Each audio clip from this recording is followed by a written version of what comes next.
Demonetization in the short run will create a problem with consumption, buying, etc. But it's going to come out.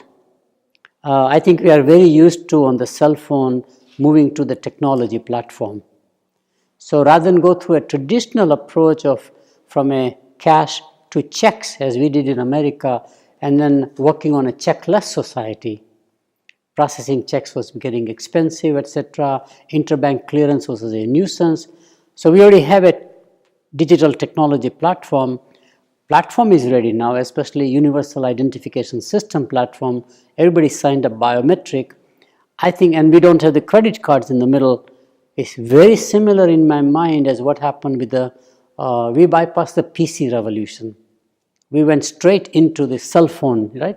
I think the same thing. We will bypass the typical credit card revolution and then go immediately into payment, online payment revolution.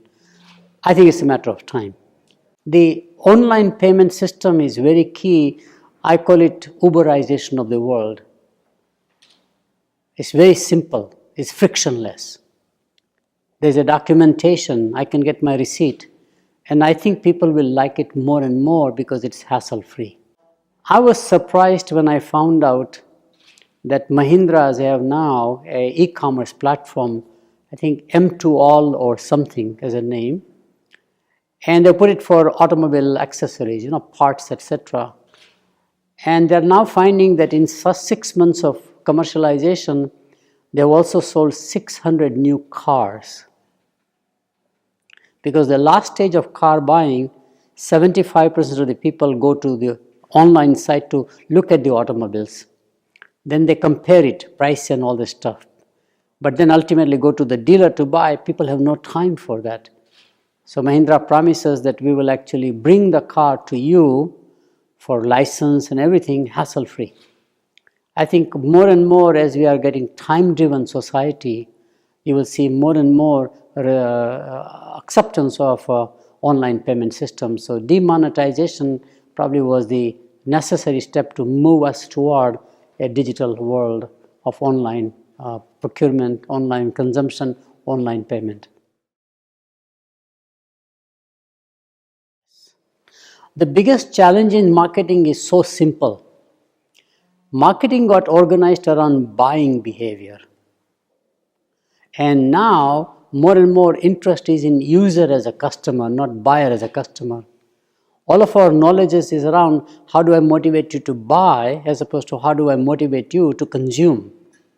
And that user is changing. So we are getting into experience-based marketing now, for example. We are getting into user feedback quite a lot. Surprisingly, user orientation was always there in companies in their R&D departments. The engineering people, the scientists, the chemists always thought about how the product they design will be used. They never thought about the buyer. Marketing thought about the buyer but not the user. Now user becomes a common denomination, which is a great opportunity that R&D and marketing that never talked will be able to talk because they have a common person or a stakeholder. The e-commerce will go as a startup industry by itself, just like what we have done with other industries called the rule of three. You will see 3 large players, domestic or global, that's a secondary issue. And those 3 large players will be full line service, more SKUs, stock keeping units than you can ever imagine. 5 million to 10 million will be not unusual. And then you will see some specialty. It's like shopping center, where you have the anchor department stores which sell everything, but then you have the specialty which only sells athletic shoes or fashion design clothing, specialty retailing. Same thing will happen online. So then people will have to learn whether they want to be volume driven, scale oriented, Amazon and the Flipkart of the world, or they want to be very specialized to say, I only offer you fashion, high fashion design, very expensive saris only, like the sari in South India, very specialty stores, you go just for those saris. In Bangalore, there will be a reputation of a store. This will be all online the same way. It could be in services, it could be in merchandise. So it's going to go in 2 extremes, high specialization and volume driven big players. The rule is very simple, that what is core becomes peripheral, what's peripheral becomes the core. We say that especially in India, because the cost of land and the building is so high, offline will become more specialty. We say that the online companies, let's say Amazon or Flipkart or whatever it is, especially those specialty online I talked about, like Myntra's of the world, probably will end up creating specialty retailers, physical stores. We have seen this in luggage. Samsonite as a manufacturer decided they will have their own shops, pretty much. So specialty retailing will come from the online guys more and more, surprisingly. The offline people, the big one like Shoppers Stop, kinds of companies, will learn to ramp up at the same time online procurement, online information, but then omni-channel. That means I call it the pizza industry. What's a pizza industry? You can dine in, or you can order it and take out physically, or I deliver to you. I think the offline retailers will have a huge advantage if they blend the online and offline together, because the key aspect in online procurement is not marketing as we think, but is supply chain and delivery. You saw the best example last year in November, October, Alibaba had a one-day event. Mind-boggling, $17-18 billion in one day from an emerging economy.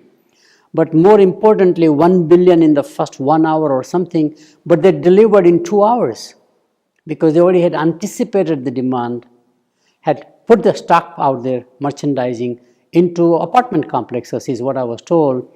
Offline people know how to do inventory management in anticipation of the demand. So they have a competency that can be leveraged in this blending of online and offline.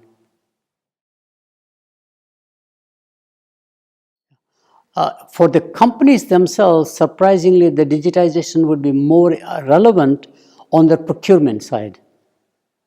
If they simply say, I will not make purchase orders, but everything is online, because online reduces corruption in procurement. Procurement is the most corrupt department in any organization.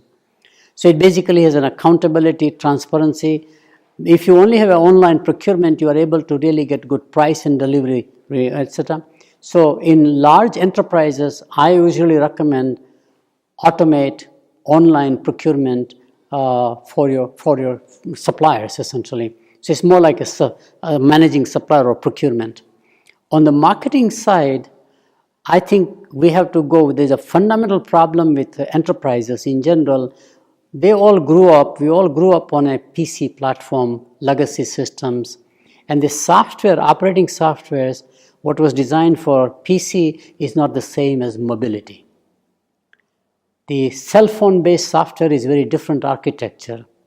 So they all have to go mobile, mobility, they all have to go cloud, they all have to go, in fact, somehow manage the transition from enterprise based IT platforms to non-enterprise based IT platforms. And that's a transition. So I just give you some numbers. Today in large corporations, 40% of all IT budget spent is in the marketing department, not in the CIO, Chief Information Officer domain. So investments within the company are going into different functional areas than what we thought the IT enterprise would be. So my view is that I think the enterprises will have to learn how to reverse the flow of selling and marketing, buying first or making first, storing it, keeping it ready, then demand generation. This is start with demand generation and do reverse marketing as we call it, or basically supply chain management. And in B2B, this is already happening. Cisco system does it. Dell Computers does it. So it can be done by any other enterprise, my view. In general, the management education, especially the MBA management education, which is very dominant in India, in the US, it is going through a midlife crisis. It is probably the most successful postgraduate program after World War II ever created in any discipline. Staggering numbers, very successful. We were able to diversify from a typical 2-year MBA straight from undergraduate engineering, that was the original idea, to motivate engineers to learn business language, vocabulary before they go into the job. It began to change. We began to offer evening MBAs, weekend MBAs. We began to offer part-time MBAs, non-residential MBAs began to change and began to grow, but today it has reached a plateau. If you look at the number of people who apply for the GMAT test, they are declining in the US. So we think that MBA programs now will change in America because of necessity to survive and grow. And there are 3-4 areas that are happening. The first one is that the programs will become a lot more experiential based. Learning and doing together rather than just learning and then doing later on. It will be mixed together, that's clearly one. We see the flipping of the class taking place, which says that lectures are already pre-recorded. Students have to watch those lectures before they come to the classroom, and in classroom they have a discussion only on the lecture, as opposed to the traditional way where I lecture in the classroom and they do some assignment, which they do. This is flipping the class, which is becoming quite popular. The online with the offline mix. There are online degree programs now for management. 3 campuses have done very good job in the States, all well respected. University of North Carolina, Chapel Hill is one of the respected campuses, is one of the 3 and successful surprisingly. But I think that really it will be blended learning more and more. One more thing is that we are finding MBA title is very good, but MBA specialized MBAs. We say you have less co-required courses from 1 year to 1 semester and more like 3 semesters, 1.5 years, primarily into depth of a thing. So if you are a finance major, you know everything about derivatives, not just corporate finance, not just public finance, not just mergers, acquisitions, but you are totally employable. As it is true in medical degrees, as it is true in engineering to some extent, I think management will be like that, more depth and specialization into each field. Marketing, for example, specialization all the way into social media analytics, because that's what the companies would like to hire you. And so all that knowledge has to be acquired, skill-based almost. So MBA becomes not just as brainy cognitive stuff as we thought, general management, but back to skill-based specialization. In old days, we used to call them as MS in management degrees as opposed to MBA. MBA was for generalists, but nobody starts as a CEO of a company. You start someplace lower and go up, right? I think Bennett University is a great initiative. We have several new universities licensed by the charter of the state that are think very differently than the traditional way higher education and management education got organized in India. It is as successful in the future, I think, as the experiment we did to create Indian Institute of Management 50, 60 years ago, roughly. It was a brand new initiative. I think it's the same thing here. I think alignment with Cornell is one of the best breakthroughs you have done. It's a highly reputed institution. The advantage in alignment is not student learning, but faculty learning and staff learning. The best-in-kind practices will be at a top business school in America or in England, wherever they are, and that, to me, that's very key. I like the vision and the ambition, sort of a can-do attitude. And then you look at the leadership that is brought in, and you begin to say this leadership has the experience, the wisdom to build a new institution. Institution building is as much the individual leaders as it is the infrastructure or the capital. And you have to have an individual who leads in a way that is the future style of leadership as opposed to the past style of leadership, which is a very different style of management. It's called participative style of management, for example. So that's what I saw again. So that appealed to me. I really think that this alignment with Times Group is very strategic. And I think one is to make sure that the Bennett University alignment with Times Group leverages properly, the Times Group's presence, etc. How do you do that thing properly? At the same time having the autonomy, It's not a family-run business, it's an institution building. How do you do that thing is going to be very fascinating, challenging, but it can be done. And so far, I've been very optimistic. My encounters and conversations have been so far making me continue my journey as a member of the International Advisory Board. I think the future is very doable, very possible for Bennett University. The executive development space is a much bigger market. You may graduate 100, 200 students, then there are thousands of managers out there. The debate now in executive education is that should you focus in-house executive education, custom, which means one company, 100, 500, 1,000 managers come through the program, which is the latest one in executive education in America as opposed to open enrollment as we call it.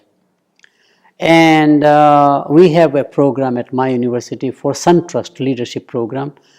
Those executive programs, custom, are co-created, co-designed by the company who have obviously learning centers, or we have corporate universities. So it comes out like corporate university of that company and the academic institution here come together in creating the program, a curriculum which is not a standard degree curriculum. It is beyond that kind of a notion, right? So that's one thing that I think is very exciting.